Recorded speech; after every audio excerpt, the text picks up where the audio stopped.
Hello everyone, I am back with the sixth lecture of the chapter Memories of Childhood from your book Vistas.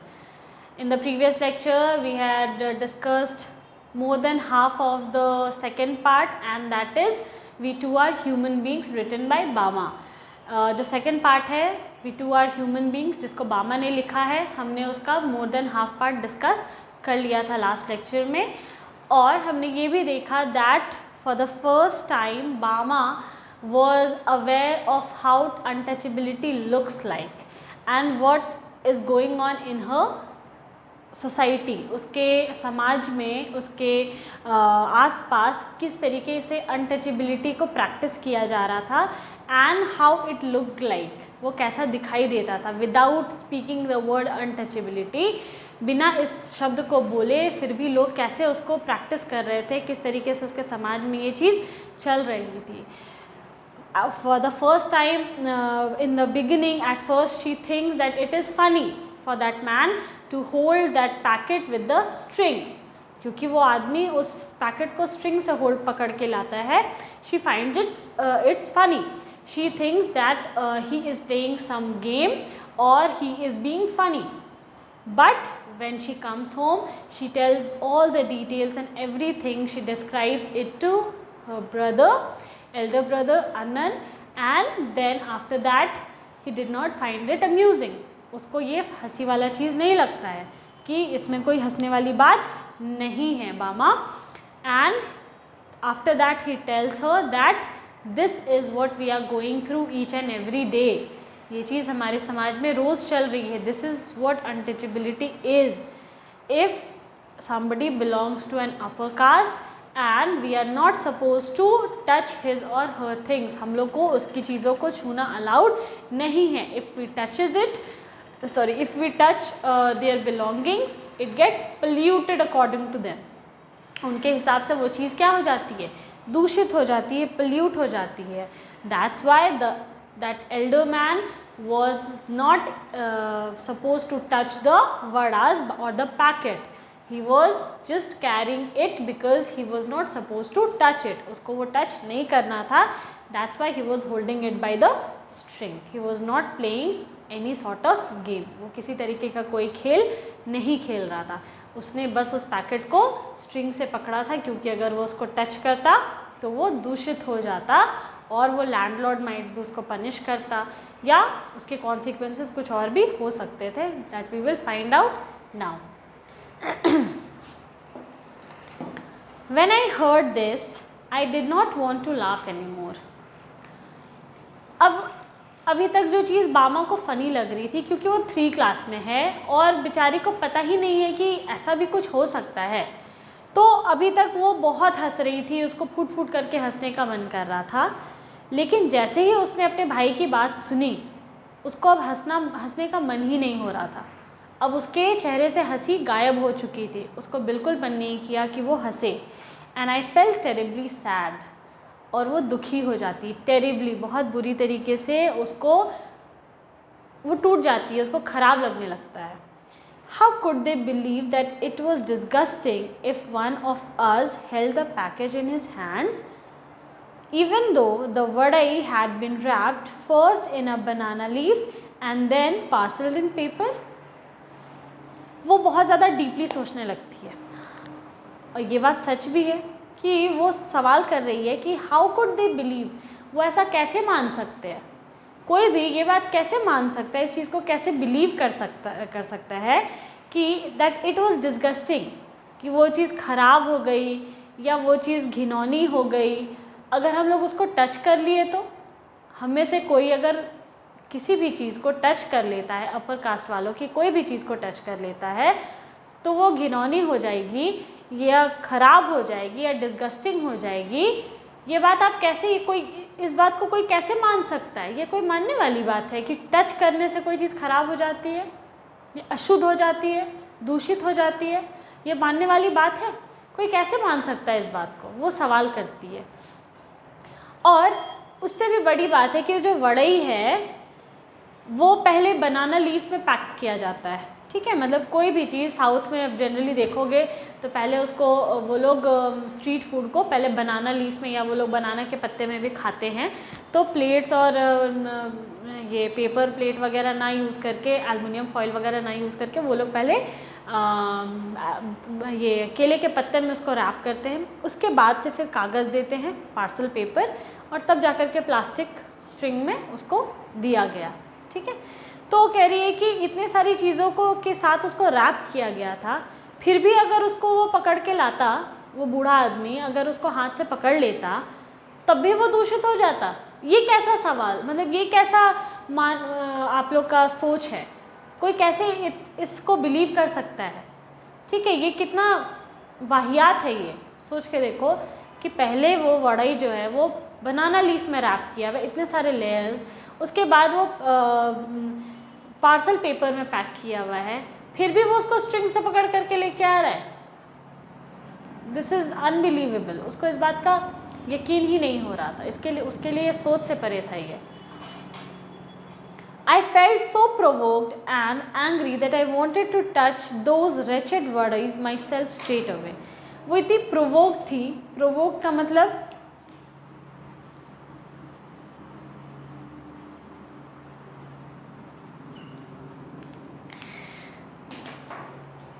मतलब होता है गुस्से से तिलमिला रही थी। ठीक है, ऐसा लग रहा था, उत्तेजित होना, कोई भड़क जाना, उकसा देता है तो वही। ठीक है, तो वो इतना ज़्यादा उसको ये जो बात था वो मतलब इतना भड़क गई वो ये सुन करके, एंग्री हो गई कि उसको मन कर रहा था कि वो खुद ही जाए और उस वड़ई को टच करे एकदम अपने हाथ से। ठीक है, रेचेड का मतलब दोज रेचेड, खराब, बेकार। ठीक है, वह यहाँ पे वो वड़ई पे गुस्सा निकालना चाहती है कि देखते हैं, हम ही जा कर के टच कर देते हैं उसको, देखते हैं क्या होता है। ठीक है, कैसे वो ख़राब हो जाएगा, देखने दो ज़रा हमको। तो वो ऐसा लग रहा था कि ये बात उसको उकसा दिया, उसमें गुस्सा भर गया पूरी तरीके से। ठीक है, वो बोलती है कि हम ही जा कर के, मेरा मन कर रहा है कि उस वड़ई को टच करे, देखते हैं वो आदमी कैसे नहीं खाता उसको, या खाता है तो वो ख़राब हो जाता है या वड़ई ख़राब हो जाएगा, देखेंगे हम भी। ठीक है, वो गुस्सा हो रही है बहुत ज़्यादा। Why should we have to fetch and carry for these people, I wondered. और ये बहुत जेन्युइन, क्लास 3 की बच्ची है लेकिन इतना सही सवाल कर रही है, इतना जेन्युइन सवाल कर रही है, ये हिपोक्रेसी को दिखा रही है, सामने ला रही है कि हमको तो ये नहीं समझ में आता है कि हम लोग उन लोगों के लिए काम कैसे करते हैं, हम लोग उनके सामान को कैसे फिर उठाते हैं। हाँ, why should we have to fetch, fetch का मतलब लाना, हम लोगों के लिए उन लोगों का सामान हम लोग क्यों लाते हैं।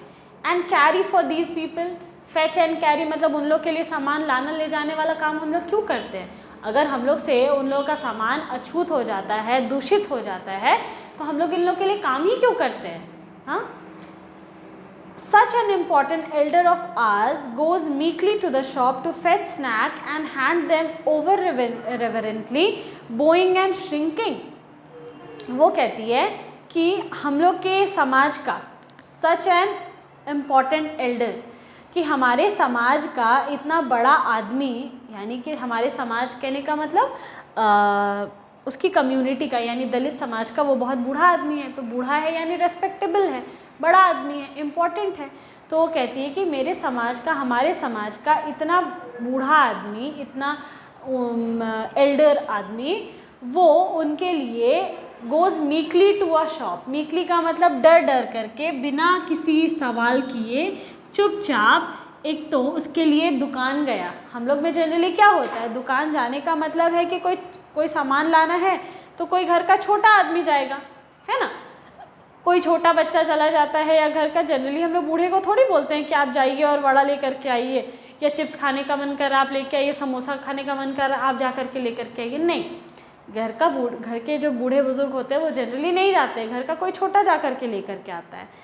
तो वो कहते हैं कि एक तो हमारे समाज का इतना बुजुर्ग आदमी, उसके लिए बिना, इतनी विनम्रता के साथ, मीकली, इतने विनम्रता के साथ बिना कुछ बोले दुकान गया टू फेच स्नैक्स, उसका स्नैक्स को लाने के लिए, और हैंड देम ओवर रेवरेंटली, और वो देखिए कि कितने आदर के साथ उसको इस तरीके से वो सामान को दे रहा था। रेवरेंटली का मतलब आदर के साथ।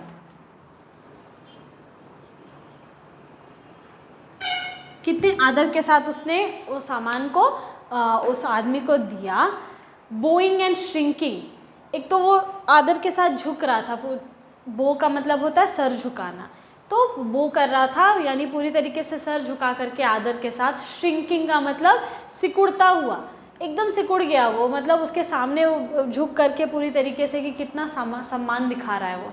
तो उतना सम्मान दिखाने के बाद भी वो उस आदमी में, उस लैंडलॉर्ड में इतनी हिम्मत थी कि उससे वो जिसको सामान लाने के लिए भेजा था वो उससे भी बड़ा था। ठीक है, to this fellow who just sits there and stuff them into his mouth, उसमें इतनी हिम्मत है कि जस्ट वहाँ बैठा हुआ था और उसको ठूसता गया अपने मुंह में, स्टफ करता गया अपने मुंह में। मतलब उसमें शर्म ही नहीं है कि एक तो इतना बुजुर्ग आदमी इतना आदर के साथ तुमको कोई सामान ला करके दे रहा है और तुम उसको उसके सामने ठूस रहे हो। तो हम लोग ये करते ही क्यों हैं? हम लोग क्यों जाते हैं उसके कहने पे और दुकान चले गए और सामान लेकर के आ गए? तुरंत मना कर देना चाहिए था कि हम बड़े हैं, तुमसे हम नहीं जाएंगे। तुम आप लोग गए ही क्यों? हम लोग क्यों दौड़ के चले जाते हैं उन लोग का काम करने के लिए? उसको इस बात पे गुस्सा आ रहा है कि ये गलती हमारे समाज की है, हमारे समाज के लोगों की है कि हम लोग आंख बंद करके वो लोग जो कहते हैं उसको करने के लिए दौड़ जाते हैं, है ना, दौड़ पड़ते हैं। तुरंत वो लोग जो बोलते हैं सर झुका के उसको मान लेते हैं। तो इस बात से उसको और गुस्सा आ रहा है। The thought of it infuriated me, और ये सब सोच करके वो गुस्से से आग बबूला हो रही है।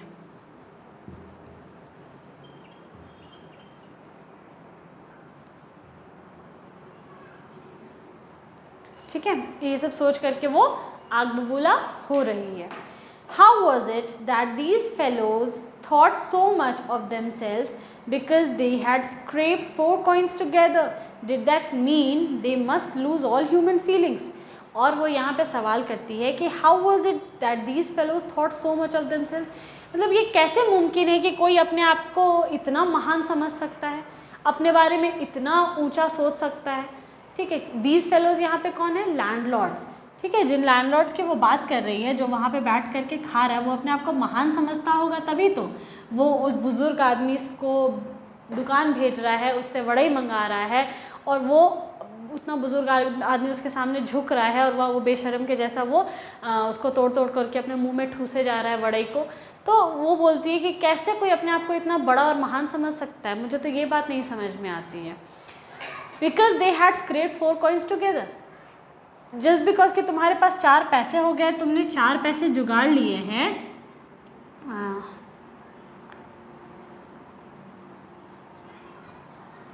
तुमने 4 पैसे जमा कर लिए हैं, तुम्हारे पास आज 4 रुपये हो गए हैं, 4 पैसे का मतलब तुम थोड़े पैसे वाले हो गए हो, तो क्या तुम अपने आप को महान समझने लगोगे, भगवान समझने लगोगे? हाँ, did that mean they must lose all human feelings? तो तुम्हारे में से सारी ह्यूमन फीलिंग्स खो दोगे तुम? हाँ, क्या ऐसा होता है कि जिन लोगों के पास 4 पैसे आ जाते हैं वो लोग इंसानियत से उनका क्या रिश्ता नाता टूट जाता है? वो लोग अपने आप को ऐसे महान समझने लगते हैं क्या?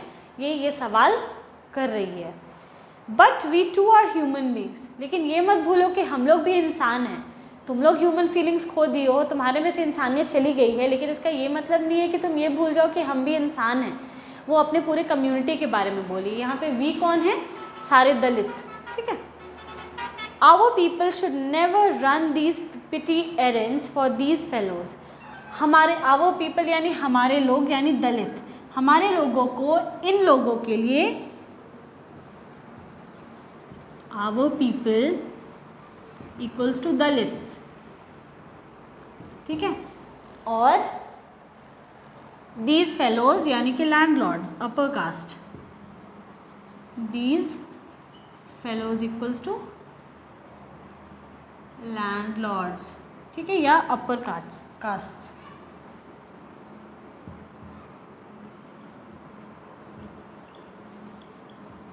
तो वो कहती है कि क्या इसका ये मतलब है कि तुम सारी इंसानियत खो दोगे और हम लोगों को यानी हम दलित को इन लोगों के कहने पे इन लोगों का काम करने के लिए दौड़ना ही नहीं चाहिए। ठीक है, ये नहीं कि इन लोग का जो फालतू काम है ये लोग बोले और हम लोग जो दौड़ पड़ते हैं लाने के लिए हम लोग को बंद करना होगा करना। एरेंड्स का मतलब बाहर जा कर के कोई काम कर देना, सामान ले आना, उसको एरेंड कहते हैं। ठीक है, तो कहती है हम लोग का इन लोग का जो बेकार काम है उसको करना ही नहीं चाहिए हम लोगों को। We should work in their field, take home our wages and leave it at that. हम लोग उनके खेतों में काम करें, अपने अपनी पगार लें, अपना जो पैसा है वो लें और वहाँ से बस, इसके अलावा कोई इन लोगों का दूसरा काम हम लोग को करना ही नहीं चाहिए। पहले होता था कि ज़मींदार ये लोग से खेत में काम भी कराते थे, इनकी जो मजदूरी होती थी वो देते थे, लेकिन उसके अलावा भी बहुत सारे अनपेड वर्क करवाते थे जिसके लिए कोई पैसे नहीं देते थे। ठीक है, तो ये बहुत दिनों से चला आ रहा था, बहुत दिन तक चला रहा था, जस्ट बिकॉज कि हाँ कुछ खाना दे देते थे, कपड़ा दे देते थे, इस वजह से ये लोग इनह्यूमन ट्रीटमेंट इन लोगों को करने का मौका मिल जाता था और ये लोग सहना पड़ता था, क्योंकि ये लोग पोस्ट भी था, अथॉरिटी भी थी और पैसे भी थे, इस वजह से।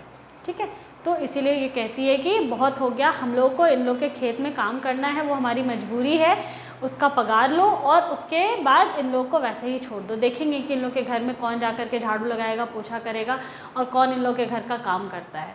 ठीक है, इसके अलावा हम लोग को करना ही नहीं चाहिए कुछ। My elder brother who was studying at a university had come for home for the holidays.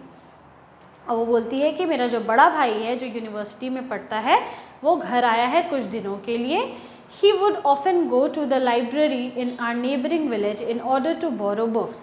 वो कभी कभी पड़ोस के गांव में जाता है जहाँ पे एक लाइब्रेरी है, उसको कुछ किताबें बोरो करनी होती हैं, लेकर आनी होती है पढ़ने के लिए, तो वो वहाँ बगल वाले गांव में जाता है।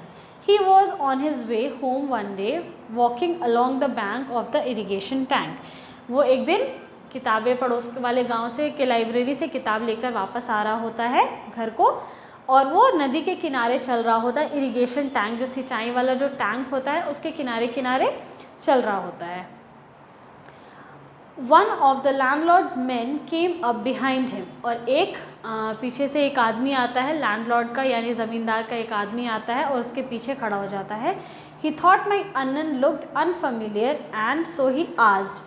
और उसको वो जो उसका जो अनन है वो यूनिवर्सिटी में पढ़ता था बाहर, तो यहाँ रहता नहीं था, छुट्टियों में घर आया हुआ था, तो उसको नहीं पता था, वो नहीं पहचानता है अनन को और कहता है कि who are you appa, what's your name. तो वो लैंडलॉर्ड का आदमी, ज़मींदार का आदमी उससे पूछता है कि आप कौन हैं अप्पा और आपका नाम क्या है। Annan told him his name, Annan उसको अपना नाम बता देता है। Immediately that the other man asked thambi on which street do you live. और वो जैसे ही वो अपना नाम बताता है तो सरनेम से भी बहुत जगह पे पता चल जाता है कि आप किस कास्ट के हो, आप अपर कास्ट हो या लोअर कास्ट हो। तो जैसे ही वो अपना नाम बताता है तो दूसरा आदमी फटाक से पूछता है कि थाम्बी मतलब रुको, तुम कौन से सड़क पे रहते हो ज़रा बताना। अभी मैंने बताया कि जो सेम कम्युनिटी वाले लोग रहते थे गांव में, जनरली वो लोग एक ही जगह पे रहते थे, एक ही एरिया में रहा करते थे, तो उनसे उनका सड़क से ही पता चल जाता था कि अच्छा ये इस कास्ट का है। ठीक है, तो वैसे ही बामा भी बोलती है कि मेरी सड़क का एक आदमी, यानी कि वो जो बूढ़ा आदमी था वो भी दलित था, बामा भी दलित थी, इसीलिए यहाँ इससे पूछा था कि कौन से सड़क पर रहते हो तुम। The point of this was that if he knew on which street we lived he would know our caste too. और उससे सड़क पूछने का पॉइंट ये था कि वो ये जैसे ही पूछता कि तुम कौन से सड़क पे रहते हो, उसको ये भी पता चल जाता कि वो कौन से कास्ट का है। ठीक है, तो देखो किस तरीके का यहाँ पे डिवीज़न चल रहा था। ठीक है, कि एक गांव है, गांव में एक पूरा का पूरा एरिया है जो सिर्फ वही लोग रहेंगे, उसी कम्युनिटी के लोग रहेंगे, just because they are untouchable. क्योंकि वो लोग अनटचेबल हैं, वो लोग इधर उधर नहीं रह सकते, क्योंकि वो लोग जहाँ जहाँ रहेंगे वहाँ इधर उधर के सामान को टच करेंगे, सारी चीज़ें अछूत हो जाएंगी, अशुद्ध हो जाएंगी, तो अपर कास्ट वालों का रहना मुश्किल हो जाएगा। ठीक है, तो इस वजह से वो ये डिस्क्राइब कर रहा है कि तुम कौन से सड़क में रहते हो, तुम सड़क बताओगे तो हम लोग को तुम्हारा कास्ट पता चल जाएगा। हिपोक्रेसी देखो, वो बामा का जो अन्ना है, बड़ा भाई है, वो यूनिवर्सिटी में पढ़ रहा है, रह रहा है। यूनिवर्सिटी उस टाइम पे यूनिवर्सिटी एजुकेशन, हायर एजुकेशन बहुत बड़ी बात थी। तो डजेंट मैटर कि तुम कितने पढ़े लिखे हो, कितने एजुकेटेड हो, वो बगल वाले गांव गया है, कितना मेहनती है कि वो बगल वाले गांव की लाइब्रेरी में गया है किताब बोरो करने के लिए। वो इस गांव में रहता तक नहीं है, वो छुट्टियों में घर आया हुआ है और उसमें भी वो बगल वाले गांव में जाकर के किताब लेने के लिए गया है क्योंकि उसको पढ़ाई करनी है। तो कितना मेहनती है। लेकिन ये सारी चीज़ें यहाँ मायने नहीं रखती हैं। जैसे ही वो ज़मींदार का जो आदमी है वो आता है, वो पीछे से पूछता है कि अन्ना तुम कौन हो, तुम्हारा नाम क्या है, और वो अपना नाम बताता है, नाम बताने से उसको पता चल जाता है कि इमीडिएटली उसको शक होता है, तो वो सड़क पूछता है कि तुम कौन सी सड़क पे रहते हो, ठीक है। और जैसे ही सड़क पता चलेगा वैसे उसको कास्ट पता चल जाएगा। तो it doesn't matter irrespective of the fact that he is so much educated, जो कि लैंडलॉर्ड्स और वहाँ जो आदमी पूछ रहा होगा वो एजुकेटेड नहीं होगा उतना, लेकिन it doesn't matter for them, education doesn't matter for them because he is a lower caste और ही इज़ अ दलित। वो एक नीची जाति से है, वो एक दलित है, इसीलिए एजुकेशन भी मैटर इनके लिए नहीं करती है या नहीं कर रही है। Anand told me all these things and he added, because we are born into this community, we are never given any honor or dignity or respect. अब अनंत इस घटना से बहुत दुखी थे। अनंत घर आते हैं और वो सारी चीज़ें बामा को बताते हैं। अब जब बामा ये सारी चीज़ें सुनती है, अनंत एक और बात बोलते हैं उसको कि because we are born into this community, हम लोग इस समुदाय में पैदा हुए हैं, क्योंकि हम लोग इस समुदाय में पैदा हुए हैं, जस्ट बिकॉज हम लोग इस समुदाय में पैदा हुए हैं, हम लोगों को कभी भी वो सम्मान, वो डिग्निटी, वो रिस्पेक्ट, वो आदर वो नहीं मिलेगा। We are stripped of all that, हम लोग उससे परे हैं। और क्यों परे हैं? क्योंकि हम लोग दलित हैं। हम लोग एक ऐसे समुदाय में पैदा हुए हैं, एक ऐसे समुदाय से बिलोंग करते हैं, एक ऐसी कम्युनिटी से बिलोंग करते हैं, चाहे तुम कितना भी पढ़ लिख लो, तुमको वो सम्मान, तुमको वो आदर, तुमको वो डिग्निटी, उस गरिमा से तुमको नहीं देखा जाएगा, तुम सबसे वंचित रहोगे हमेशा, ठीक है। But if we study and make progress, we can throw away these indignities. लेकिन अगर हम लोग अच्छे से पढ़ लिख लें, यहाँ इसके भैया का ये भी मानना है कि अगर हम लोग अच्छे से पढ़ लिख लें,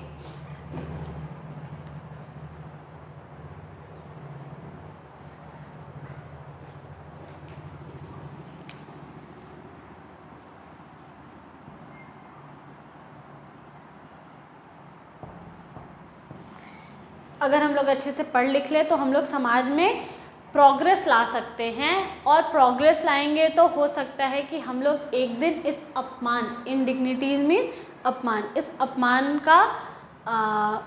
को ख़त्म कर पाएँ, ठीक है। उससे हम लोग इस समाज को निजात दे पाएँ, क्योंकि हम लोग का कम्युनिटी बहुत दिनों से इस चीज़ को बर्दाश्त कर रहा है, बहुत दिनों से ये सब चीज़ चला आ रहा है। और इसके वजह से क्या होता था कि इनके कम्युनिटी के लोग पढ़ लिख भी नहीं पाते थे, चाहते भी थे तो भी नहीं पढ़ लिख पाते थे, क्योंकि हर जगह इनको इस तरीके का डिस्क्रिमिनेशन फेस करना पड़ता था। हर जगह इन लोगों को भेदभाव, ऊंच नीच ये सब देखना पड़ता था, इनह्यूमन ट्रीटमेंट, जानवरों से बदतर व्यवहार, इनसेंसिटिव लोग जिनमें कोई गरिमा नहीं है, जिनमें कोई ह्यूमन फीलिंग्स नहीं है, जिनमें कोई किसी भी तरह का लगाव नहीं है दूसरे ह्यूमन को लेकर के, ये सारी चीज़ें इन लोग को बहुत फेस करनी पड़ती थी। तो अगर इनके समाज में से कोई पढ़ना लिखना भी चाहता था तो वो इस चीज़ से वंचित रह जाता था, या तो दम तोड़ देता था, या तो हिम्मत हार जाता था, वो सोचता था कि हम गरीब ही ठीक है, हम यही ठीक है, और बर्दाश्त करके रह लेता था।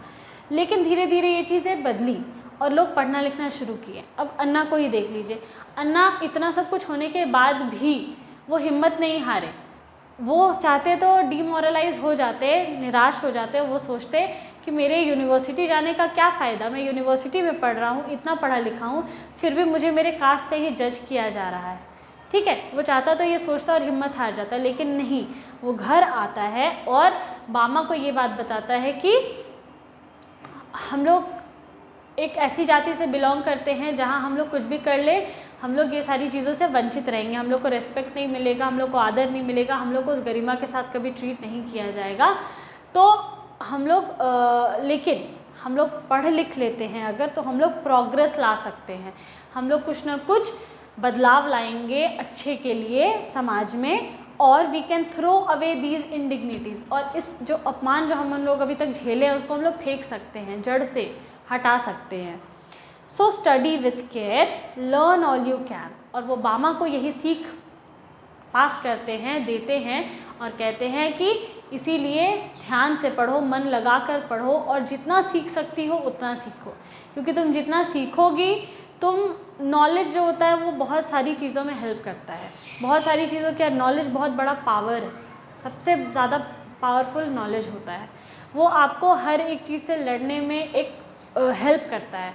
एक नॉलेजेबल आदमी कभी भी झुक के या हार के नहीं रह सकता है, ठीक है। If you are always ahead in your lessons, people will come to you for their people will come to you of their own accord and attach themselves to you. वो कहते हैं कि अगर तुम हमेशा आगे रहोगी क्लास में, ठीक है, हमेशा आगे रहोगी क्लास में, तो लोग तुम्हारे पास आएंगे अपनी सहूलियत के लिए, अपने समझ के हिसाब से तुम्हारे पास आएंगे और अपने आप को तुमसे जोड़ेंगे। तुमको किसी से जुड़ने की ज़रूरत नहीं पड़ेगी। वर्क हार्ड एंड लर्न, कड़ी मेहनत करो और सीखो, पढ़ो, जितना पढ़ सकती हो पढ़ो, आगे बढ़ो। These words that Anna spoke to me that day made a very deep impression on me. और बामा कहती है ये जो शब्द जो मेरे अन्ना ने मुझे बताए, ये इसने मेरे दिमाग पे क्या किया, बहुत गहरा इम्प्रेशन छोड़ा, बहुत गहरा छाप छोड़ा मेरे दिमाग पर। क्योंकि बचपन का कोई ऐसा इंसिडेंट होता है और कुछ लोग ऐसे होते हैं जो बहुत ज़्यादा इंस्पायर करते हैं आपको और आपके दिमाग पे वो चीज़ आकर के घर कर जाती है। एंड आई स्टडीड हार्ड, और उस दिन बामा उस चीज़ को समझी, रियलाइज़ की और कड़ी मेहनत करना शुरू कर दी। वो पूरी जी जान लगा करके पढ़ी, पूरी मेहनत करी।